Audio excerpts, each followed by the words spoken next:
वक्रतुंड महाकाय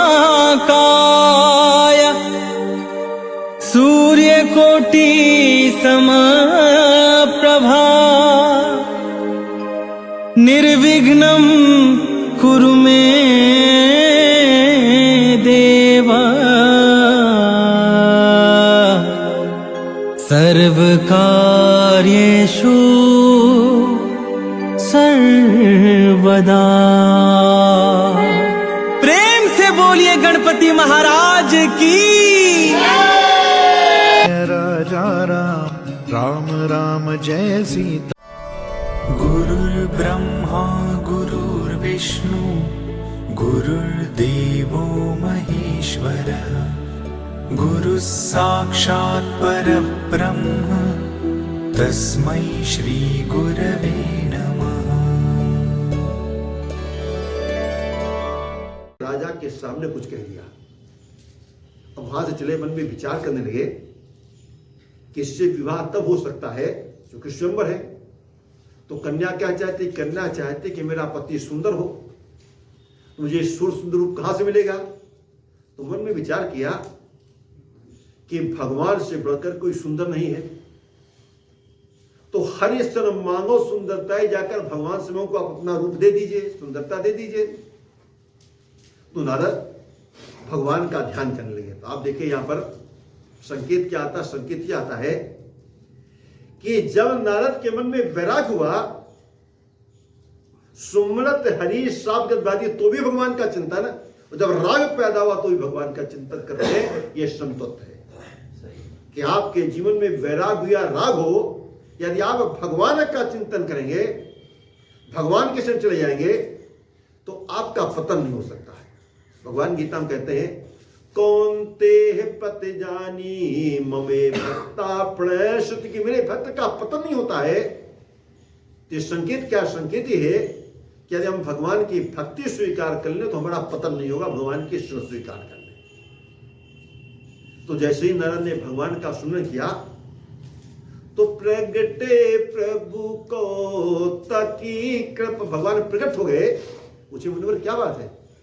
अभी तो आप मेरे पास से आए थे, अभी याद कर लिया? तो हमने पूछा भगवान बताइए मैं आपके लगते कौन है? भगवान ने क्या मतलब? तुम्हारे सेवक लगते हो, दुनिया जानते मैं स्वामी हूं, तुम सेवक हो। पर जब तुम पूछो क्या, तो चलो पहले रिश्ता ही बना लेते हैं।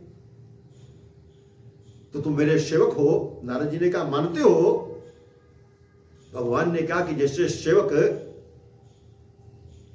स्वामी के प्रिय होता है, उसी तरीके जैसे पुत्र जो पिता की सेवा करता, पिता का प्रिय होता है, तो सेवक तो पुत्र के तरीके से होता है। तो नारद ने कहा फिर आपने विचार नहीं किया कि यदि पुत्र जवान हो जाए तो पिता क्या करता है? भगवान से बोले हम समझे नहीं। बोले कि जब किसी का पुत्र जवान हो जाए तो पिता कर्तव्य होता है कि कहीं देखता करके ठीक ठाक विवाह कर दे। और आपका बेटा आधा बूढ़ा हो गया, आपने अभी तक विचार नहीं किया। तो भगवान ने कहा कि आपने पहले बताया ही नहीं। तो बोले भाई कुछ तो मर्यादा रखनी पड़ती है। भगवान ने कोई बात नहीं, अब देखेंगे। नारद ने कहा भगवान तुम्हारे भरोसे तब तो हो गया काम।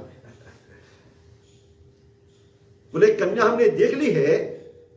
भगवान बोले तो बारात में चलना है। अरे बोले बारात में नहीं चल रहे है, कन्या को तो हमने पसंद कर लिया है, पर कन्या भी तो हमें पसंद करे तब तो काम बनेगा। तो भगवान ने कहा हम आपकी क्या सेवा कर सकते हैं? तो ले आपन रूप देव प्रभु मोही, आन भांति नहीं पावोई, जे विधिनाथ हो हित मोरा, करौ सुबेग दास में तोरा। भगवान विचार करने लगे कि नारद ने पहली बार मुझसे कुछ मांगा है, अगर नहीं देते तो अन्याय हो जाएगा। तो तुरंत नाथ बोल गए कि जय विधिनाथ हो तुम मोरा।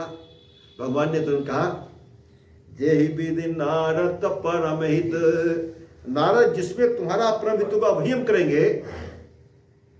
साथ में भी कह दिया कि कुपथ मांग रुज व्याकुल रोगी, वेद न दे सुनो कि योगी जो होता है बीमार व्यक्ति कुपथ मांगता पर बुद्धिमान व्यक्ति देता नहीं है। पर चूंकि नारद के अंदर तो उसमें काम सवार था तो नारद संकेत को समझ नहीं पाए और नारद वहां से सीधे उस स्वयंवर सभा में गए। जब नारद स्वयंवर सभा में गए तो नारद जी के साथ में भगवान शंकर के दो गण अब आपस में दोनों चर्चा करते हैं। इस तरीके से नारद सुन ले कि एक बात है, इनके जैसा सुंदर दूसरा कोई व्यक्ति समाज में ही नहीं है। नारद सुना, भाई आप लोग क्या बात कर रहे हैं? बोले कोई नहीं महाराज, ऐसे ही। नहीं संकोच मत लो, बताओ, क्योंकि अपनी पसंद सबको अच्छी लगती है। बोले कुछ नहीं महाराज, ये कह रहे थे कि आपसे ज्यादा सुंदर कोई नहीं है। बोले सच? बोले भगवान बिल्कुल देख लीजिए, जितने राजा बैठे कोई आपसे सुंदर है? जब ले जानते हो सुंदरता कहां से मिली है? सुंदर चीज नहीं है, जिसने सुनता जो अद्वितीय सुंदर है। जब बोले भगवान वही हम कहते कि ऐसे सुंदर चीज थोड़ी मिल सकती है। और भगवान ने क्या किया कि नर को बंदर का रूप दे दिया। बंदर रूप देने का मतलब क्या है कि चाहे जैसा नाच न चालो सब प्रकार हम हारे, हम तो बने तुम्हारे। जो भगवान की शरण स्वीकार कर ले वो भगवान का बंदर बन जाता है। अब भगवान का उद्देश्य नारद को उपहास करना नहीं है। नारद का बंदर रूप खाली दो लोगों को दिख रहा है, भगवान शंकर के गण और विष्णु मुनि को। बाकी सबको नारद दिखाई दे रहे हैं। तो नारद ने उनसे कहा बगल में बैठ जाओ, क्योंकि अपनी प्रशंसा करने वाला सबको अच्छा लगता है। बैठ गए। अब जब विष्णु मुनि आई तो इधर नारद बैठे तो उधर उसने देखा ही नहीं।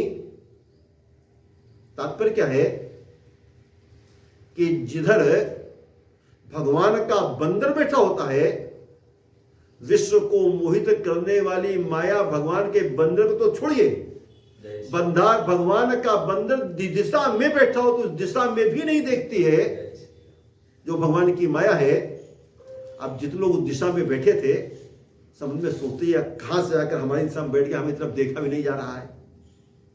अब नारद जो करते हैं, सोचते हैं मुझे देख ले, तो बार बार मुझे उठते हैं बैठते हैं कि एक बार निगाह पड़ जाए तो मेरे ऊपर जमाल डाल दे।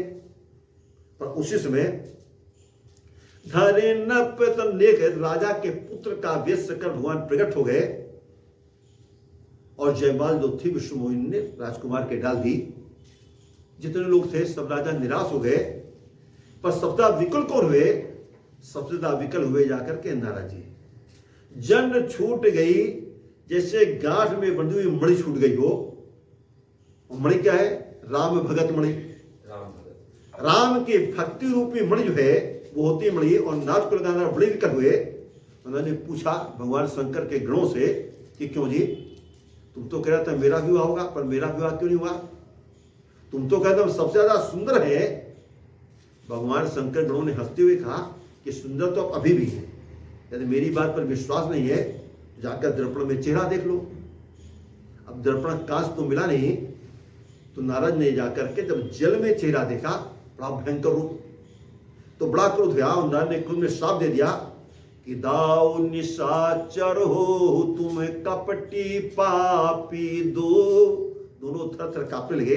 आज जो बोले महाराज हमने तो खाली आपको रूप की सूचना दी थी, पर जिसने रूप दिया उसके लिए। नारद बोले बस वहीं जा रहे हैं उनको ठीक करने के लिए।